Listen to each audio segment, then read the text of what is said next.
This video is based upon our research into the power structure behind the push for global government.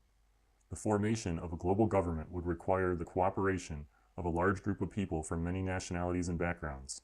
An organizational structure would be required to guarantee fairness, establish hierarchy, and avert betrayal. Such an organization would need to demonstrate a rich history of trust and cooperation between members. Prevailing thoughts on this subject are that such an organization would have its roots in Zionism, Satanism, or Freemasonry. Let us first consider Zionism, which seems an unlikely choice for the following reasons. The unfolding world government requires the full cooperation of many different ethnic groups. However, history has shown that different ethnic groups rarely trust each other enough to willingly allow one ethnic group to dominate the others and lead them in a particular direction. For instance, you wouldn't find early Irish American immigrants handing over the reins of power to Italian American immigrants or Jewish American immigrants, and vice versa. The flaunting of ethnic differences immediately sets people at odds with each other. Typically, they do not form close bonds and higher levels of trust. For a Zionist world government to work, many different ethnic groups would need to empower a tiny group of Zionists, most of whom are Jews, and in essence relinquish their destiny to this highly ethnic group. As many of you are aware, Zionism is a nationalistic idea which supports a Jewish nation-state and the territory defined as the Land of Israel. Pro-world government ethnic groups in China, India, and Pakistan would have to buy into Zionism to a large extent and base their trust upon relationships emanating from such a belief.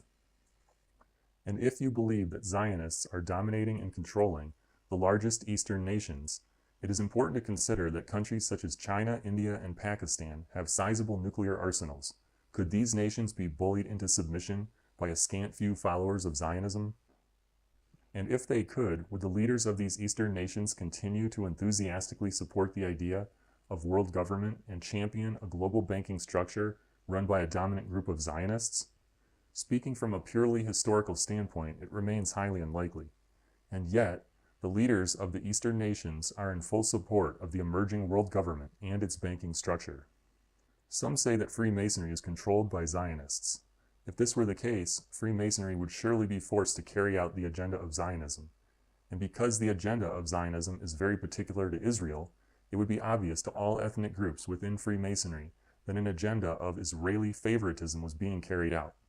And so we would arrive back at the problem of Zionism's unlikely ability to unite different ethnic groups under a world government.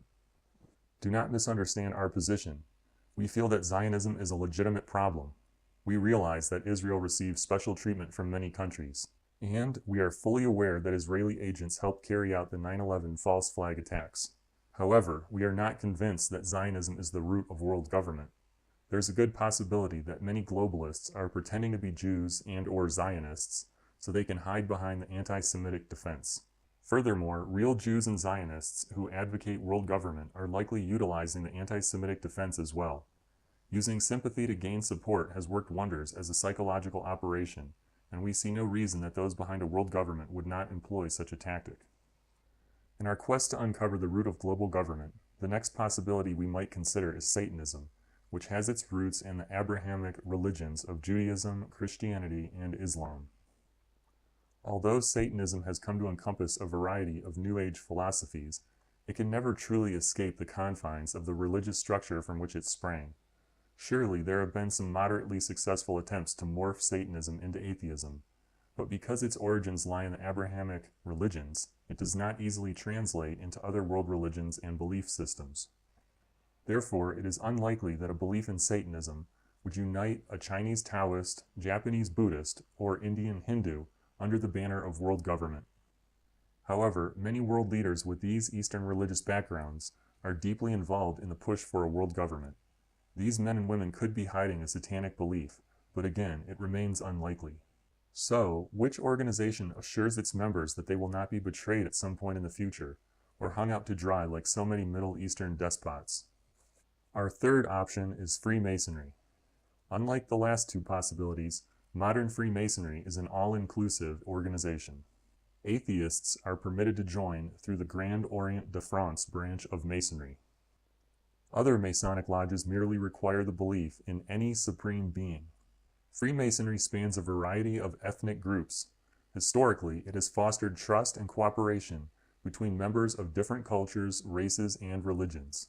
There are Masonic lodges in many parts of the world, including Europe, the Middle East, China, India, the Americas, and Africa. Lodges even exist within the military hierarchy of many countries. For instance, the U.S. government allows Masonic lodges within all branches of the military. Masonic symbols and landmarks are strewn across almost every continent. From the Masonic obelisks in Israel, Paris, Washington, D.C., Vatican City, and London, to the Freemason Rothschild-funded Israeli Supreme Court with its massive Masonic pyramid complete with an all-seeing eye at the pinnacle, to the Masonic Temple in Forest Hills, Ohio, which was made possible by Rockefeller estate donations, to the lodges located within the former British colonies of Hong Kong and India, to the Masonic layout of Washington, D.C., the Mason-donated Statue of Liberty, and the symbology on American money itself. No one can deny that Freemasonry has infected almost every country on the planet. Based upon such criteria, Freemasonry could easily be the organization behind the push for world government. There is also abundant historical evidence that the Freemasons have used their power for nefarious purposes. Freemasons were behind the murder of William Morgan, the Jack the Ripper murder cover-up, the French Revolution, the plot to kill Archduke Ferdinand, plans for world wars, judicial and police corruption in the UK, and the mafia-related activities of the P2 Masonic Lodge, to name a few. Interestingly enough, the ruling body of Freemasonry never accepts responsibility for any wrongdoing. Instead, they devote all of their energies to deflecting bad press and denying involvement in any activity deemed harmful to the organization.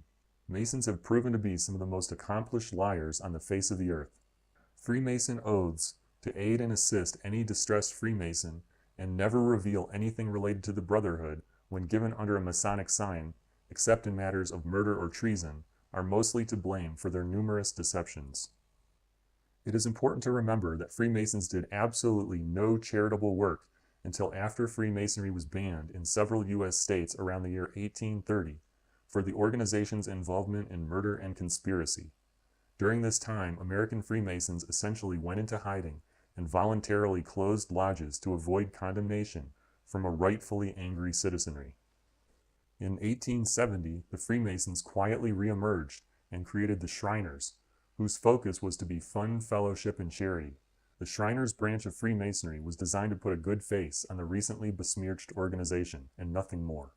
Today, the Freemasons continue with their nefarious plans, while using the Shriners Children's Hospital as a defense mechanism.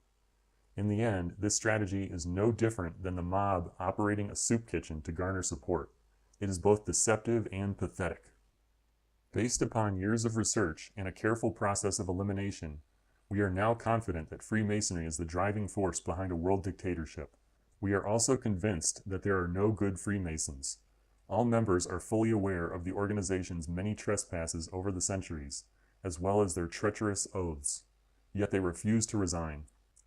Unlike most taxpayers who only pay a fraudulent government to avoid lengthy prison sentences, all members of Freemasonry willingly donate money to the Freemason organization and are therefore complicit in the activities of the whole.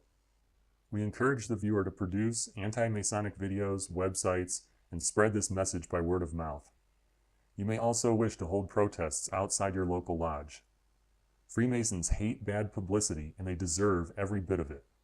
Your hard work and dedication can bring about the downfall of the abominable Freemason Mafia. We are seeking a worldwide ban against Freemasonry and life sentences for all 5 million or so members who refuse to resign. A Masonic database of names and faces must be compiled. These men and women must not escape justice.